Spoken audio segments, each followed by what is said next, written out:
Praise the Lord. இன்றைய வாக்குத்தத்த வசனம் நீதிமொழிகள் 28ஆம் அதிகாரம் 13ஆம் வசனம்.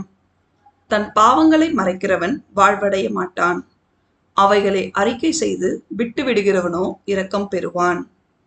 கிறிஸ்துவுக்குள் அன்பானவர்களே, தன்னுடைய பாவங்களை மறைக்கிறவனின் வாழ்க்கை வளம் பெறாது. ஆனால் ஒருவன் தன் பாவங்களுக்கு வருந்தி தன் பாவங்களை ஒப்புக்கொண்டு தவறு செய்வதை நிறுத்திவிட்டால் தேவனிடத்திலிருந்து இரக்கம் பெற்று வாழ்க்கையில் வளம் பெறுவான். பிரியமானவர்களே, நாம் எவ்வளவு பாவங்கள் செய்திருந்தாலும் மனம் திரும்பி அவர் வார்த்தைக்கு கீழ்ப்படிந்து நடந்து நம் பாவத்தை அறிக்கையிட்டால் கர்த்தர் நமக்காக நம் பாவத்தை மன்னித்து நம்மை என்றென்றைக்கும் ஆசீர்வதித்து வழிநடத்துவார்.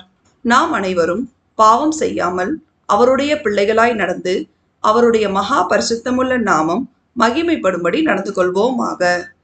தேவன் நம் அனைவரையும் ஆசீர்வதிப்பாராக. ஆமேன்.